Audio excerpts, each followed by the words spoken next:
নমস্কার। ঠাকুরমা স্বামীজি গুরুদেবের শ্রীচরণে প্রণাম জানাই। আজ ঠাকুরের শুভ জন্মতিথি। আজ আমাদের সকলের খুব আনন্দের দিন। 1886 সালে সুচিকিৎসার জন্য ঠাকুর তখন কাশীপুরের বাগান বাড়িতে।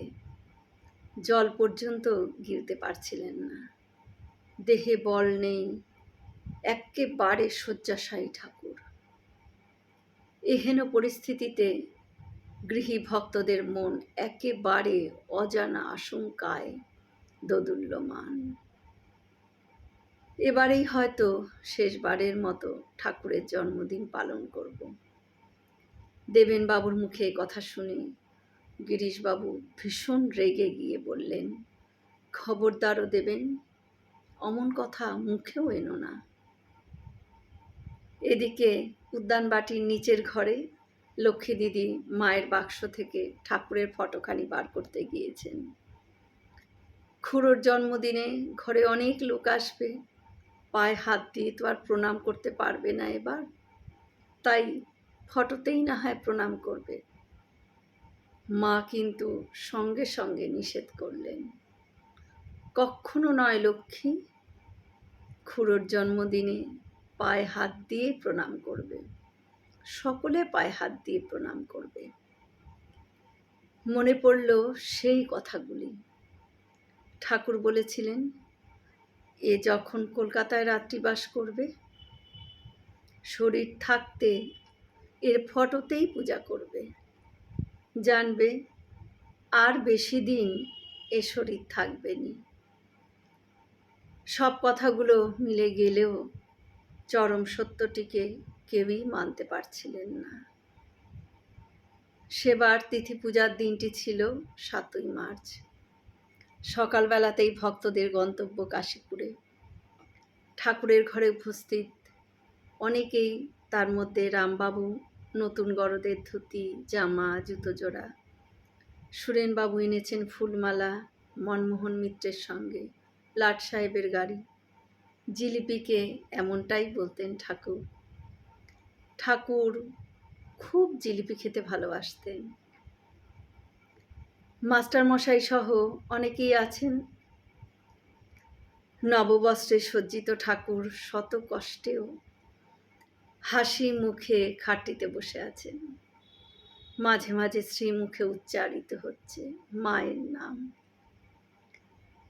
আনন্দ ঘন পরিবেশে ঠাকুর মহা আনন্দে সবাইকে আশীর্বাদ করে চলছেন। এই সময় শ্রীমা বলছেন, যতদিন গঙ্গা বইবে ততদিন আমরা আনন্দের সাথে ঠাকুরের এই জন্মদিন পালন করব। আরও অন্তত 50 বছর ঠাকুর আমাদেরকে নিয়ে এইভাবে আনন্দ করবেন। ঠাকুর হাসতে হাসতে বলছেন, হ্যাঁ রা, বলিস কিরা, এই হাড় কখানা আরও 50 বছর থাকবে? নরেন্দ্রনাথের দৃঢ় কণ্ঠস্বর, নিশ্চয়ই থাকবে ঠাকুর, নিশ্চয়ই থাকবে, এগুলো যে দধিচির হাড়। ভক্ত ভৈরব গিরিশবাবু ফুলের তোড়া নিয়ে এসেছেন ছল ছল নেত্রে। ঠাকুরের পদপ্রান্তে বসে করুণ মিনতি করতে লাগলেন, ঠাকুর, আপনি তো শুধু দিয়েই গেলেন ঠাকুর, নিজের জন্য তো কিছুই রাখলেন না।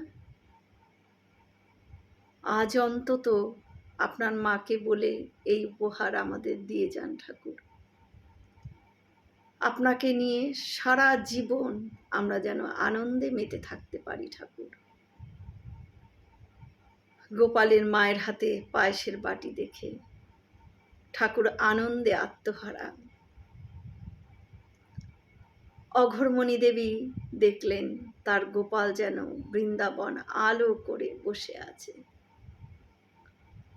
ঠাকুরের তখন বালক ভাব, বলছেন, এ তো আনন্দের হাট গা, যেন চাঁদের হাট বসেছে আজ।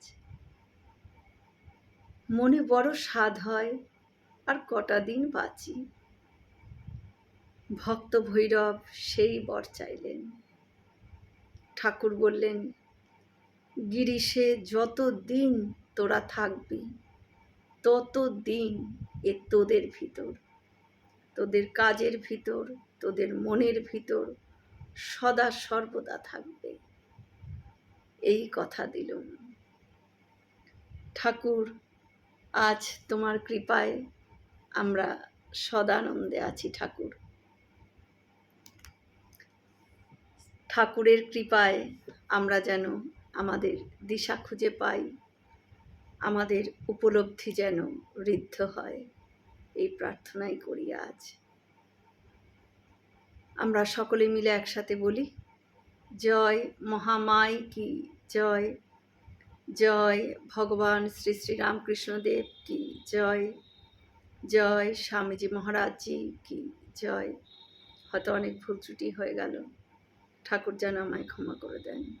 সকলে সুস্থ থাকবেন, আনন্দে থাকবেন। ঠাকুর মায়ের কৃপা দৃষ্টি সকলের ওপর বর্ষিত হোক। শুভরাত্রি।